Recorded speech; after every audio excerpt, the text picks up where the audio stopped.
Hi, welcome back to the channel, TrainStation 2. Finally, I reached level 150, which is a milestone to unlock my 7th dispatcher.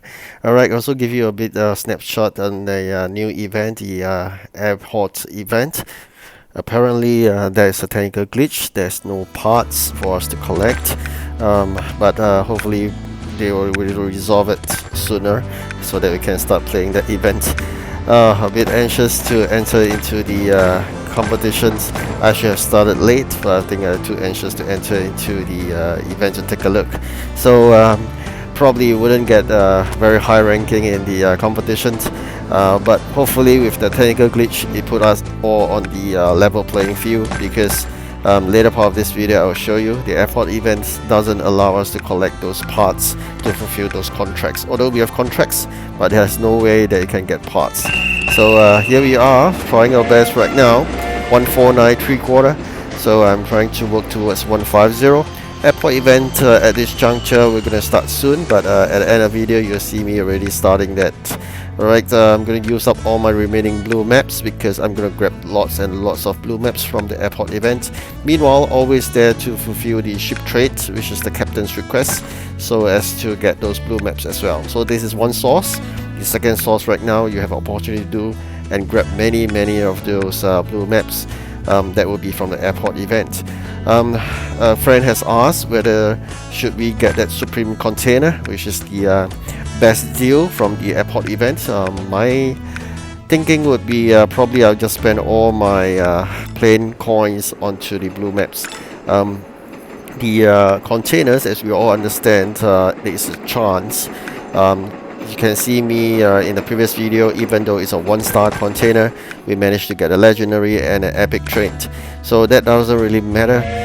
Even if we get a Supreme container, unless we are able to have a lot of those plain coins, then probably why not, right? So we're gonna see and play by ear, but apparently I'm just really wanting to get a lot of those blue maps, which will always run out, and it's causing me to have a bit of repercussions in terms of the population growth slowness, because we always need to grow the population so we can increase the warehouse.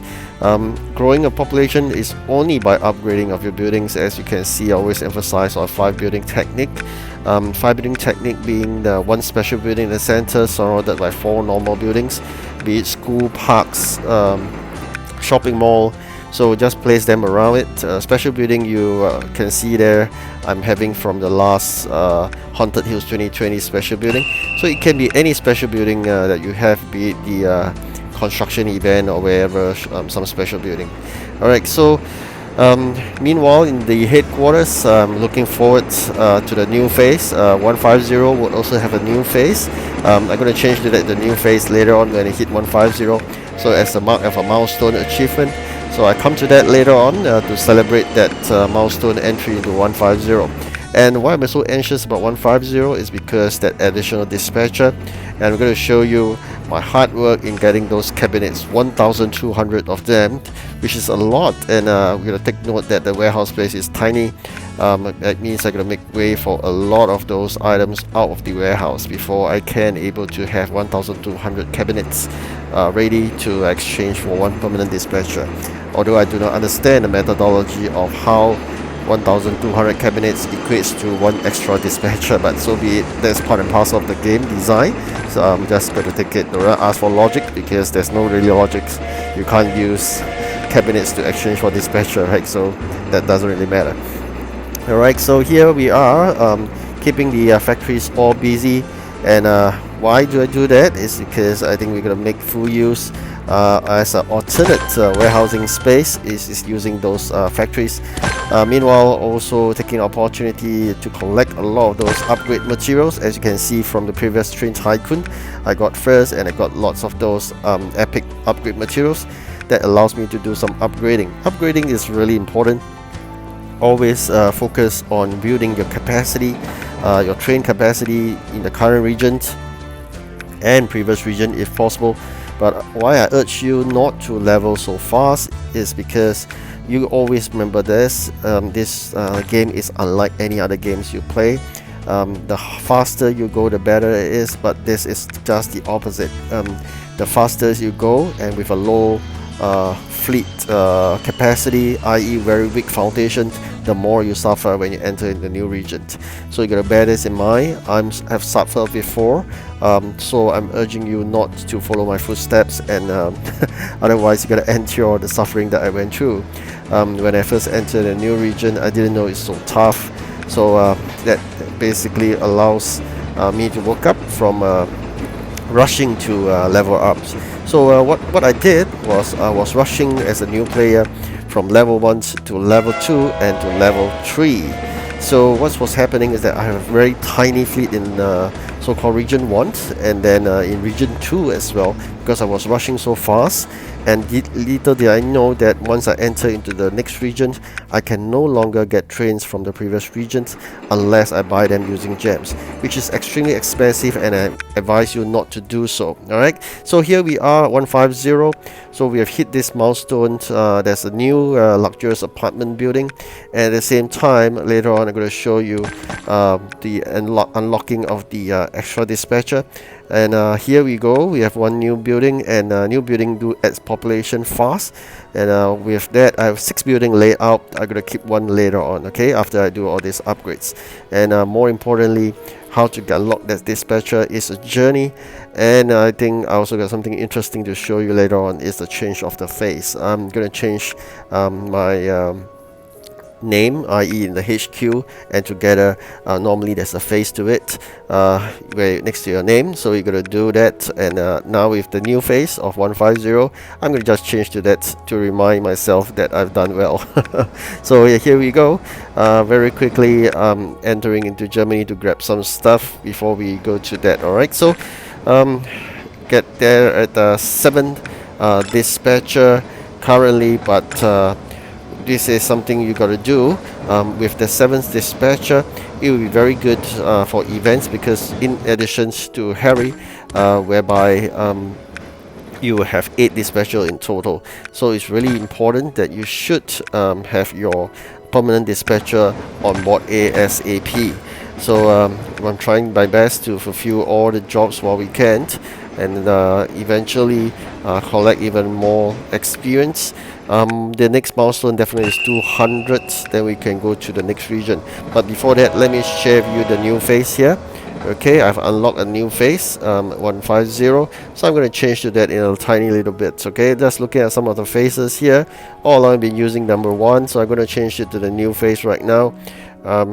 Yes, this is the new face. Okay, this is a 150 new face. Okay, really happy that this milestone achievement. Okay, we got to take a look what we get today. Most likely a comment. We're happy we'll get rare, otherwise oh, it's so close. Alright, this is normal. Normally you'll get comment, rarely you get rare, and it's almost impossible to get epic and legendary, but I've debunked that myth. The last video I got a legendary and an epic back to back. That's what I'm saying, it's about chances. So even you go for 3 stars container, you may not extremely lucky or unlucky to get the trains that you may have just got, i.e. a duplicate.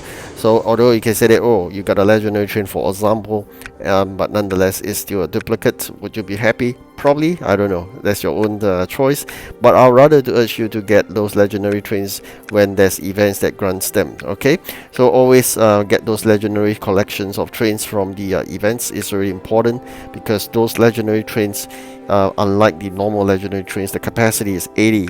So 80 capacity is really great. Of course you may say that, oh, you may not have the opportunity to upgrade all those trains to the maximum capacity of 80 because it's really tough. True enough, but I'll urge you to have those if you're just starting in the game, i.e. you are still in region 1.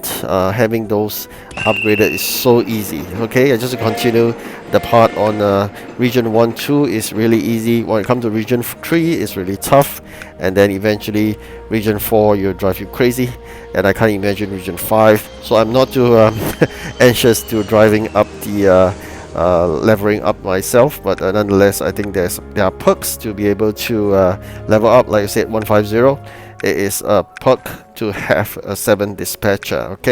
Okay, here we go.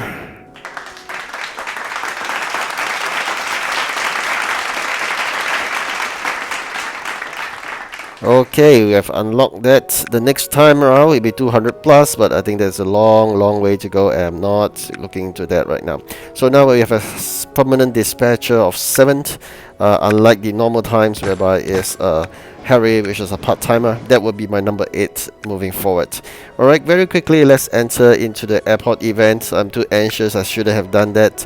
I should have just waited for tomorrow, which is starting late in any competition is the key to win, okay?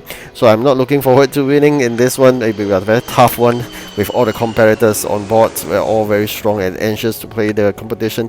But there's a technical glitch. There is no way you can get parts. If you see someone getting points already, most probably they are pay to win. They're playing using gems, but there's no way you can get parts. Okay, so I'm just gonna clear some jobs just in case. You gotta clear on hand jobs before you can get those jobs with parts. All right, so let's keep my finger crossed that the developer get this fixed really fast. All right, so here we go into another hectic event.